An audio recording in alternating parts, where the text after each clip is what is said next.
yàlla comme ni ñu ko waxee rek tey nag comme am nañ largement de temps tey moom du ma fa ne rek di ratatati dañ koy partager comme Aliou Sow ni mu ko defee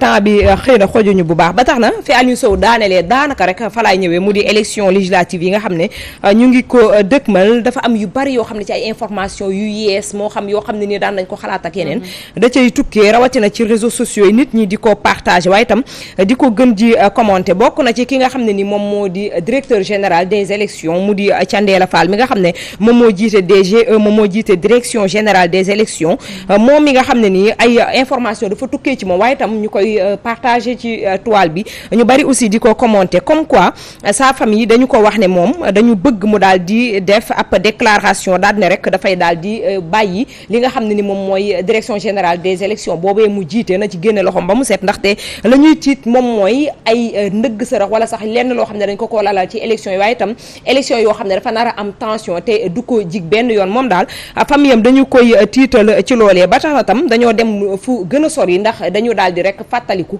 ci boobule poste kii di maître Babacar Seye mi nga xam ne nii nee nañu ay élection moo taxoon ñu sacrifier ko ba mu daal di ci ñàkk seen bakkan te daanaka famille am rek ñoom ñoo ñàkkoon ci jamono jooje ba tax na famille yu kii nga xam ne moom moo di Thiendella Fall daal nañ ci addu noonee tam la ko ñii di internet yi daal di jëlee ñoom tam daal di koy partage waaye tam daal di koy commenter ñu bari ca ñoom la ñu wax moom moo di ne rek lu mën a nekk la ca loolee nga xam ne ni moom la famille Thiendella Fall di wax nee nañu daal nañu ko digal aussi mu daal di def dëgg ak yoon ndax tam delloo loxoom fi mu nekk nii dellu ginnaaw mënatul a nekk ndaxte moom moo xasa jël li nga xam ne ni moom moo di yoonu taxaw ci élection yi ak nam ca mën a taxawalee ba tax na tam loolee lañ internet yu bari daal di insister ci kaw li ñu koy xaar na ci taxaw bu am benn yoon ndëgg sërëx boo xam ne dañ ko cee lalal moom mu fekk ko ca nee nañ daal bu fekkee mi ngi doxal dëgg xëy na dara mënu ko cee fekk waaye itam am na ñuy wax ci biir commentaire yi ne bu ñu demee ba politique di waral lu ni mel waaye itam ay élection ñu ciy jub nit ñi di wax naka sudul noonee mooy nit ñu mën ko cee faagaagal wala yeneen day ne fekk ne fii politique toll ci Sénégal dafa daal di metti waaye itam fi ñu ko yóbbu eggu fa benn yoon ba tax na am na ñu bari ci biir commentaire yi aussi di joxoñ baaraamu tuuma waaye politique yi waaye itam di joxoñ baaraamu tuuma ñi nga xam ne ni ñoom ñooy toog ci nguur yi à chaque fois nee nañ lu jik njaaga ñoom ñooy njaag ñoom ñoo war di amal ay élection yoo xam ne nii day mucc ayib kenn du mer waaye itam du am benn rëq-rëq boo xam ne nii dañu koy mën a def ay jàngat ci li nga xam ne ni moom moo di élection yi am donc ñoom joxoñ nañ leen ci baaraam tuuma par rapport ak commentaire yi nga xam ne nii gis nañ ko fay nawle mu nekk lu am solo inquiétude boobu nga xam ne moom am na ko je pense que mën nañ koo justifier parce que nag bu ñu gisee tension bi nga xamante ne déjà période préélectorale bi am na ko bu ñu demee ci élection yi aussi ku ci nekk rek sa famille xëy na xelam du dal moo tax ñu am xëy na taxawaay boobu mais bon on espère que liñ ciy ragal yëpp du ci am parce que nag c'est un peu trop tard tey pour mu war a delloo loxoom ginnaaw delloo li nga xamante ni xëy na moom la ñu teg ci loxoom surtout ça en tout cas bon de toute façon pour kii bi nu mu tudd ci liste Yewwi Dakar c'est possible que jurisprudence bu àlle le 2000 ñu parce que conseil constitutionnel peut-être mën naa xool ni ñuy def parce que itam apaiser situation bi ñu dem ci élection kenn ku ne la nga yelloo nga gagné ko parce que boo nee liste Yewwi itam du am Ndakaaru da ngay priver des citoyens sénégalais yu bëggoon def leur choix loolu aussi c'est important war ñoo xalaat rek ci li nga xam ne parce que genre yi nii bu amee dañuy xool juridiquement après ñu ne lii peut-être vide juridique la mën nañu ko corriger prochainement mais pour le moment nañu xool ni ñuy def parce que aussi am na ñoo xam ne il faut que ñu dem voter en 7 députés c'est quelque chose surtout ça ba tax na dañuy desandi ba tey ci wàllum élection yeeg yeneen yu ni mel xëy na sax waxtaane nañ ko fii démb ak barki démb waaye itam ñi nga xam ne ñoom ñoo di internautes yi daanaka boo dee xool comme dañ ne toile li ñu gën a fësal ci jëmmal ko loolu la ñuy indi waaye itam li ñu gën a commenter ba tax na dañuy daal di ñëw ci li nga xam ne ni moom moo di liste Benno Bokk Yaakaar gi nga xam ne aussi ñoom ñooy parti au pouvoir gi nga xam ne ñenn ci internautes yi la ñu def moom moo di itam jël loolu en masse di ko partager ci réseaux sociaux yi waaye itam di ko commenter à chaque fois que ñu gis foo xam ne nii dañ ko fa rek fësal ñoom ñi xam ne boobule liste amaana tam warul dem ndax nee nañ comme ni ko Khoudoss waxee léegi jurisprudence bu Malick Gakou en 2019 nee na bu ñu ko appliquer ci ni mu waree warul nekk lu ñuy layam-layamee ndax dinañ jàll wala du jàll ak ak arrêté bi nga xam ne nii ñoom ñu ngi déposé seen liste le 4 arrêté bi ñu gàtt koy génne le 5 muy xaw a sax tënk li nga xam ne nii moom mooy li leen dal xëy na bu ñu tënkoo ci arrêté boobee amaana dinañu am gain de cause ci li nga xam ne moom moo di seen liste bi maanaam dina jàll mais ñi nga xam ne ñoom ñoo di internautes yi ñoom nee nañ dofluwuñu te it ànduñu kenn koo xam ne dafa dof nee na mënuñu concevoir arrêté boo xam ne dafa génn le lendemain des dépôts nga bëgg ne arrêté boobu day fekk si li nga xam ne moom moo amoon bu passé arrêté boobu li ci kanamam rek la war a xool waaye warul xool li ci ginnaawam ba tax na ñoom nee nañ kenn mënu leen a nax ci côté boobu ñoom it dañu sukkandiku ba tey ci li Aliou Sow doon wax léegi mooy bu fekkente ne élection dafa am direction générale des élections daal di taxaw daal di mën a bañal Yewwi Askan Wi ndax dañoo fauté ci seenu liste nee nañu war nañu mën a bañal ñi nga xam ne ñoom ñoo di Benno Bokk Yaakaar gi nga xam ne aussi dañoo fauté ci seenu liste mooy seen parrainage ëpp ga mu ëpp te it waru woon a yées wala mu ëpp sax li nga xam ne moom lañ leen laajoon ci wàllum parrainage nee na daal lu ni mel bu ñu ci sukkandikoo ci jurisprudence bi nga xam ne moom moo daloon Malick Gakou ca 2019 nee na day fekk ne ñoom dañ leen di rek daal di suul ci wàllum politique carrément ndax duñu bokk ci yooyu la élection mais comme li ñu ko waxee à chaque fois parrainage warul mën a tax ñu ne parti au pouvoir ci boppam xam nga loolu mooy gaal gu këpp que parti au pouvoir warul mën a bokk ci ay élection lëmm rawatina élection yoo xam ne ni ci péncum ndaw réew yu war a déterminer gouvernement bi nga xam ne nii dafa war a wéy ab liggéeyam loolu xëy na xel mënu koo nangu ba tax na am na ci lu bari loo xam ne nii comme ni ñu koy waxee loi électorale bi am na lu mu laaj nañu sukkandiku ci loi électorale bi ñu daal di doxal dëgg ak fulla nga xam ne ku ci nekk di nga xam fan nga féete nga dem toog fa ñun ñi dem nañ sax bay fàttali ci local yi passé comme parité bi ñu ngi ci wax sànq ba tey ci Mbàkke ge nga xam ne Galo Ba moom moo fa jiite nee nañu ci bi ñuy dem ci liste électorale yooyee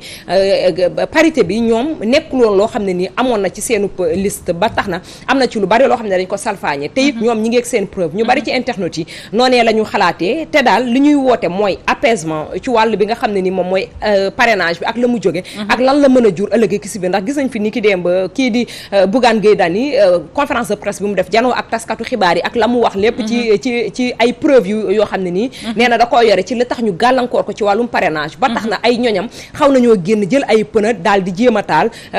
policiers yi fekk leen fa fay loolee ñu daal di daw ak yeneen donc loolu la ñu war a mën a sauver Sénégal mooy daal di wax dëgg ak fulla waaye itam bu ñu koy wax ñu wax ko ñi nga xam ne ñoom ñooy askan bi yor seen i carte war a tànn ñi ñuy voteel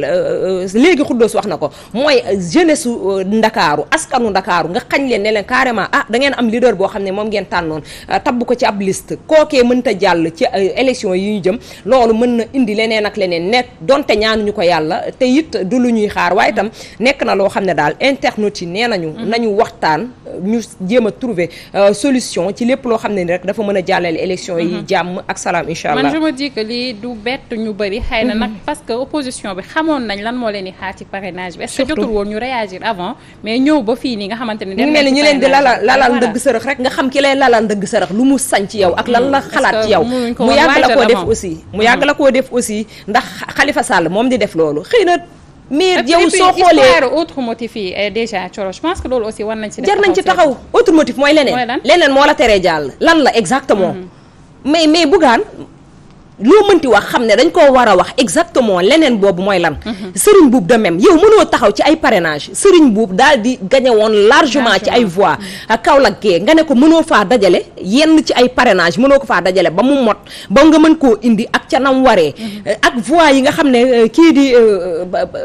Bougane Gueye dajale woon na ko 200 et quelques mille voix yoo xam ne dajale woon na ko 292 000 voix yu ma dajale woon ci nga ne ko yow parrainage bi mënoo koo respecté ndaxte kat da nga fëte et tout dafa am loo xam ne xel tam da koy lii ñu gis kii di Barthélémy Diaz mu gagné woon largement li nga xam ne moom moo di Ndakaaru kooku yaakaar naa man bu ñu doon wax parrainage sax li gënoon a yell mooy parti au pouvoir dañ ko waroon bàyyi normalement mu jàll d'office waaye itam ñi nga xam ne dañoo xas a gagné seeni ay gox ak goxaat ñoo xam ne seeni ay ki kenn lam-laameewu ko lu tax mënuñu leen bàyyi ñu gagné d'office ñu gagné d'office ci parrainage yi war a dem élection ñi nga xam ne dañoo amuloon ay voix ak yeneen ñu jël leen loolu xëy na mën na indi jàmm ci comme dañ ne dañuy teg parrainage yoo xam ne fàtte parrainage bi la boo jëlee Serigne Boub dégg naa nga koy cité mais aussi du benn gox lañ lay laaj c'est en raison de Kaolack kese ñaari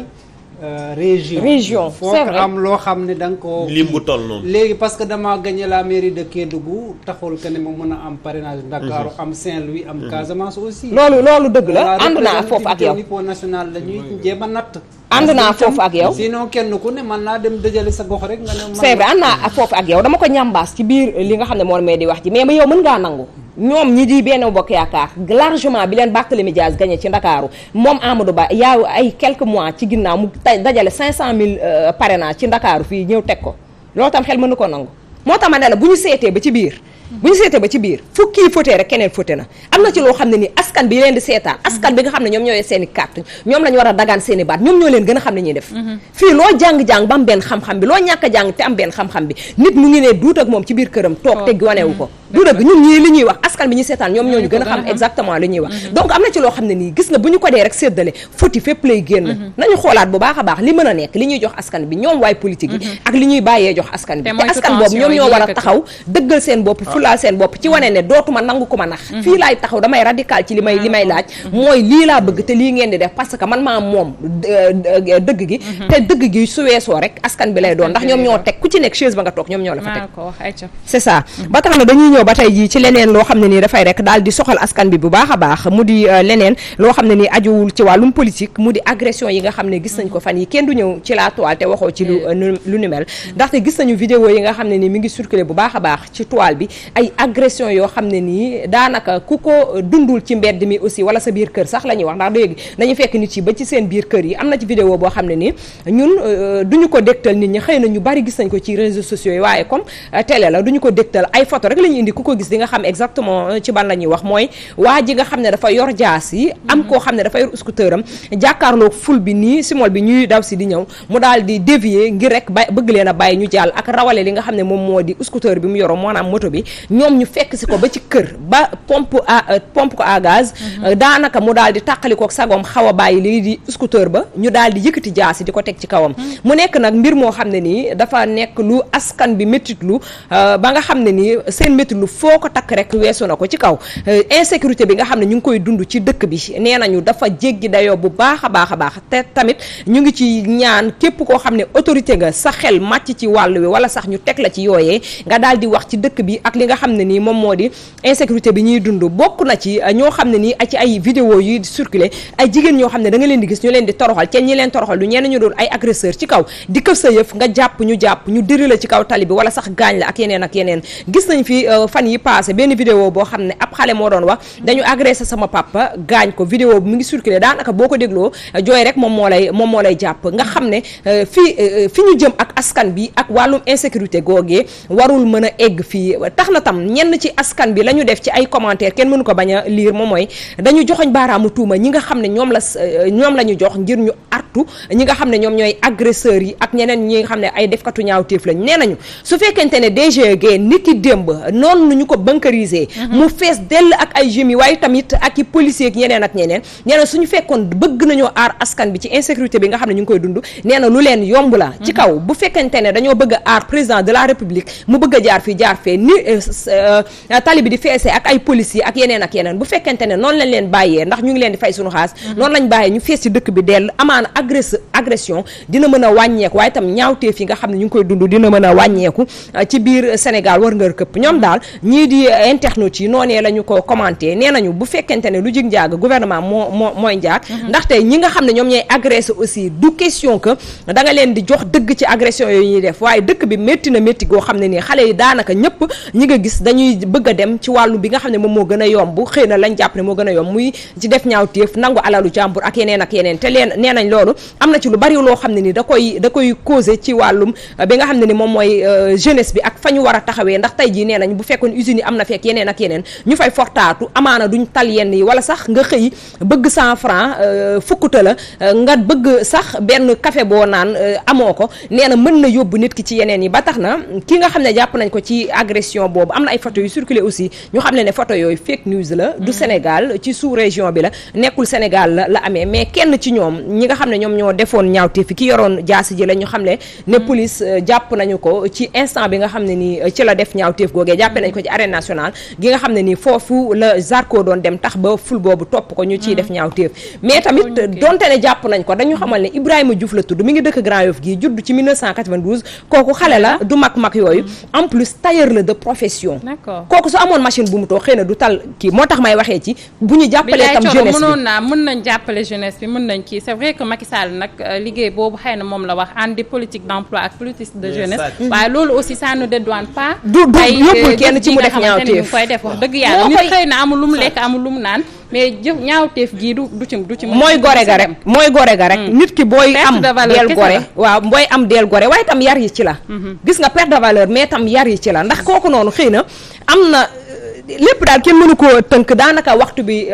xoj nañu xëy na dinañ ci ñëwaat ndaxte dina ci déggaat incha allahu rabbi dinañ ci gën a ñëwaat sax ci yaata incha allah bu jeudee ak jàmm incha allahu rabbi ba tax na dañuy ñëw ci leneen loo xam ne dafa intéressé ñii di internet yi mu di wàllum sport aussi ak ki nga xam ne ni moom moo di Idrissa Gana Gueye kenn du wax ba jóg te waxoo ci moom ak toile bi nañu ko jàppale ginnaaw bi nga xamee ni ab journée nationale bu LGBT yi da doon am foofee ci Europe rawatina France gi nga xam ne nii équipe ya fa nekk yëpp ci club yi dañu leen a xamal ne dañu war a floquer li nga xam ne moom moo di drapeau arc-en-ciel bi nga xam ne nii moom mooy représenter LGBT yi maanaam wàllum ngóor jigéen dañu ko war a floquer ci seeni ay maillot ba tax na ñoom ñëpp ñu daal di jël lu ni mel moom mi nga xam ne moom moo di Idrissa Gana Gueye nag information mooy daaw noonee la defoon ren ji mu dëggalaat boppam ci li nga xam ne ni moom moo ci def maanaam daw ci dara da koo defaat lu ni mel nag tax na cette fois-ci mu daal di am tole bu mu jur ci fi nga xam ne ni moom moo di ci média français yi ndax gis nañu ñoom nee nañu dañu koy ñaawlu waaye itam dem nañu sax ba kii di Valérie Pécresse ne tekkiwul dara sax moom noonu lañ ko mën a jàppee ab tubaab la rek boo xam ne ni waaw ca réewum France gis ñu mu daal di bind ab bataaxal bay wax ne nañu daal di jël ay sanctions teg ko ci Gana Gueye mi nga xam ne ni tey jii dafa daal di yëkkatiwul drapeau LGBT yi mais ñi nga xam ne ñoom ñoo di sénégalais yi gis nañu seen soutien bu baax a baax ci kii di Idrissa Gana Gueye rawatina ñi nga xam ne ñoom ñoo am tur ndax gis nañu kii nga xam ne ni moom moo jiite lii di ànd sàmm jikko yi di Ababacar Mboup gis nañu ko mu fësal ci page Facebook am daal di ne rek dafay jël soutien yëpp ak yaakaaram jëmale ko kii di Idrissa Gana Gueye waaye itam di ko ñaanal gis nañu tam ñeneen ak ñeneen ñoo xam ne ni noonee la ñu def gis nañu ministre des sports kii di Matar Ba aussi def na ko ni ki tey jii léegi lañ koy doog a gis mu daal di def ab tweet waaye itam page Facebook am daal di ne rek mu ngi koy soutenir bu baax a baax waaye itam gis nañ ñeneen ci ay activiste waaye itam ñeneen ci ay influenceurs fii ci Sénégal ñu koy jàppale bu baax a baax yaakaar naa ne loolu mën na ko may doole ndax xam nañu influence bi nga xam ne ni réseaux sociaux am na ko jamono ji ci àdduna wërngal këpp mais aussi ñoom li ñu xamle mooy internet yi ci seen ay commentaires boo liiree di nga ko gis mooy moom njiital réew mi président de la République Macky Sall lan lay xaar pour dooleel kii di Gana Gueye ndax nee nañu ku jig njaaga moom mooy njaag ci dooleel boo xam ne dañ ko ci war a dooleel nee nañu dañuy xaar tweetam wala page Facebook am mu daal di cay fësal ne Gana Gueye da koy soutenir bu baax a baax a baax ndax nee na loolu dina ko gën a dooleel moom mi nga xam ne moom mooy le père de la nation mais aussi ñoom dañuy joxoñ baaraamu tuuma fédération sénégalaise de football ana lan la ñuy xaar ci seen page bu mag boobee ngir ci tweet ak ci Facebook bi daal di wane ne dañuy soutenir kii di Gana Gueye ndax ñoom tamit seen doole dafay feeñ bu baax a baax ci jàppale kii di Gana Gueye ginnaaw bu ko sénégalais jàppalee ba pare Salma gis nañ l'ancien international Habib Beye aussi il a fait la même chose sur Instagram di ko encourager di ko soutenir comme ni ñuy soutenir Sadio Mané ci ballon d'or bi nga xam ne ni ñu ngi laam-laamee ne sax bokk na ci 3 premiers yi nga xam ne dañ leen a sélectionné noonu ñu koy jàppalee noonu la Idrissa Gana Gueye amee yeyoo pour ñu jàppale ko ci lii parce que askanu lëmm la xeexal ku mu doon yow ku xar sa xol fi mu nekk nii loolu nga ciy fekk ku la solloo woon drapeau LGBT doo ko sol ci àdduna donc nañ ko jàppale te njiitu réew mi moo ci war a njëkk moom mii la père de la nation moo jiite Sénégal te jàppale dina feeñ parce que Habib Beye mi ngi wax lu am solo Coro mi ngi naan que moom Idrissa Gana Gueye mi ngi dëkku nasaraan yi xëy na ñoom nee nañu nanguwuñu polygamie Idrissa Gana Gueye nangu na leen ko nee nañu d'accord ñu voile Idrissa Gana Gueye d'accord nanguwul sol loolu donc moom it nañ ko permettre aussi li nga xamante ni bañ na koo sol aussi ñu nangul ko te bañ ko teg ay merci Habib Beye du ñoom nee nañ dañuy bañ ñaareel ak ñetteel maanaam polygamie polygame bi ñuy dund nañu def suñu journée nationale nga xool ndax dinañ ñu ko fësal wala ñu ko nga xam ne ni mu baaxee waaw ni mu mënee doxal réew ni mu mënee doxal réew ni mu mënee doxal réew ëpp na vraiment ñu ne loolu kenn fi réew mi toll fi réew mi toll ba tax na dañuy ñëw ci lenn loo xam ne aussi soxal na ñii di askan bi nekk ci internet bi mu di internautes yi ñoom dañoo ñëw ci leneen mu di ab xale bu góor boo xam ne nii benn jeune la boo xam ne dañ ko gis ci vidéo bi ndax tàkk-tàkk yi dafa bari tellement moo tax bëgguñu leen a dégtal lii di vidéo bi dafa jël ay papier yoo xam ne nii da ko doon jàngee nee na ci ba mu commencé neen ba mu nekkee xale am 7 ans la commencé di jàng ci école nasaraani fii ci Sénégal ba ni mu demee université lim na ay université yoo xam ne jaar na fa ba am ay lijaasa yu bari lijaasa yooyu yëpp la dajale dem ci ab tabax daal di toog di ko taal ñëpp gis nañu vidéo bi ni mu nekkee ci fi nga xam ne ni moom moo di ci réseaux sociaux yi waaye am na ci yenn image yoo xam ne day choquant moo tax du ñu bëgg di ko dégtal ñii di téléspectateurs yi waaye itam ku dugg ci réseaux sociaux yi di nga ko gis moom xale bu góor bi muy xamle ne dëkk Sénégal moo gën a metti ci àdduna nee na daal Sénégal doon fi sax nee na papier yi ñu lay taal ngay tàkk moo gën dem na ba di jooy mu nekk magum jëmm koo xam ne nii daanaka léegi mu egg ci ay 30 ans mais mu toog di jooy jaxaran nee na boobu ba tey mi ngi lem ay dëbësam lem ay diplôme am daal di ciy toog di wër foo xam ne nii fa la bëgg amee liggéey nee na mënu koo am nee na espoir boobu mu amoon ngir jàng tey jii nee na loolee lay bañal ñi nga xam ne ñoom ñoo di ay rakk-rakkaatam yi nga xam ne nii ñoom ñoo topp ci ginnaawam nee na jàng ak diplôme mayeetul dara biir Sénégal ba tax na bokk na ci loo xam ne nii lu nguur gi war a bàyyi xel la ci ab jeunesse boo xam ne nii dañu ñàkk espoir ci seenu réew jeunesse boo xam ne nii la leen waroon def nañu ko ndax ku jàng ba yor say lijaasa xëy na amoon nga xelu ci ginnaaw bu ñu ko laajee amoon na xelu su paree lii ak lii la bëgg a doon donc alir boobu nga doon demee ñu xëy rek ñu freiné la ne dafay metti ci jeunesse bi ba tax na dafa dajale diplôme am yëpp daal di toog ne feuille yi lii rek la ci mën mooy ay feuille la te xam na ne loolee mi ngi ci biir boppam day def rek lu dul daal di koy taal ngir wan askan bi ne leen Sénégal daal nekk fi sax nee na xaar moo gën nekk fi niveau de désespoir bi jeunesse bi àndal jamono ji moom je pense que doy na waar loolu vraiment metti na torop metti loolu la def ba tax na dañuy rek jaajëfal li ñu indi woon daal dinay waaw daanaka wax nañ ba doyal pourtant des na ay minutes waaye gis nga ni mu baaxee coro bu wax ni ñu travaillé coro bu wax ba doyal nii léegi mën nañoo wax coro bu wax ba daaneel bien sûr da ngeen a bëggoon a wax man nag da ngeen may freiné da ngeen di dëgg frein bi rek ma taxaw ay ca Xuddoos mën nga ñëw ay ca ñëwal mën ngaa ñëw da ngaa doon dëgg frein bi ma taxaw yaa ngi ci biir non ci problème mu Gana Gueye bi parce que tam ban gis naa ñoo xam ne dañu ne amoon na délégation Sénégal bu dem fekkee match bi parce que tam ñoom bu ñu gisee ñooñu te ñu bokk ci officiel yi te Gana Gueye am parce que daaw problème gastrique la amoon fekkewu ko ren conviction personnelle la te jàpp naa ne même démission boo bindee conviction personnelle kenn du la laaj lu ko waral ak lu mel leneen bi mooy Gana Gueye bu leen fàtte que ne depuis daaw ñu ngi koy wax naan problème performance la bu demee nag chaque fois bu nekkee décisif moom mooy génnee Paris boole ci ñu am match contre Real ñu ne non Gana Gueye moom moo blessé Mbappé ñu jël ko publier ko alors que loolu non seulement amul kenn ko am droit ñëw filmer entraînement bi bu nekkee huis clos ba pare ñoom ñi ko filmer génnee ko te warutu woon à la veille de match capital déstabiliser le moral de Gana Gueye ça veut dire que moom ak Paris du tey mais dafa fekk ne dafa am koo xam dafa dëggu te nekk nitu diine gëm boppam à chaque fois que Paris nekk ci difficulté surtout ci Ligue des Champions wala leneen moom ma leen di génne. est-ce que Xuddoos mënuñu wax ne aussi wàllu bii muy bañ ñii di leen ko bañal carrément ndax ku ne xam na la mu représenté ci réewum France est-ce que du looloo tax aussi ñu koy koñe ci yenn loolu la mais xam nga ñi nekk di wax nii du waa Paris mais ñi dëkk France peut-être bokk ci lobby yi ñooñu mënoo leen bañ ñuy wax aussi. mais est-ce que du mën a nekk benn entrave mais influence lay indi. loolu laa la mais xam nga dégg nañu au moins cette fois-ci le ministre des sports Matar Ba addu ci ne ñu ngi soutenir de façon loo xamante ne moom la war sénégalais la te def am lu mu gëm ñu ko ci jàppale parce que loolu tam foog ñu wax ko au moins am audace boobu di ko soutenir aussi c'est important léegi nag warul mën a nekk aussi lu ne ñu ne non foog Macky Sall ko wax parce que Macky Sall fu mu ne nii il est non seulement xam nga il est non seulement président de la République du Sénégal mais à l'instant T il est président de l'Union africaine aussi et après xam nga interprétation mais Khoudous. président de l'Union africaine aussi loo niveau yoo xam ne da nga koy may daayoo bëgg sax mën a gàllankoor Gana Gueye. comme mbir mi affaire de réseaux sociaux la. du question affaire de réseaux sociaux la gisoo média français bi loolu laa la wax ci nekkee loolu laa la wax xam nga Paris ba léegi waxu ci wax yaa ngi nii bu ñu ciy wax jël décision ñu ngi ciy wax bu ñu demee ba waay politique yi foofu di ci wax bu ñu demee ki gën a yell pour wax ci moom mooy président de la république Macky Sall war naa mën a wax am na solo ñu coro nga daaneel rek ñu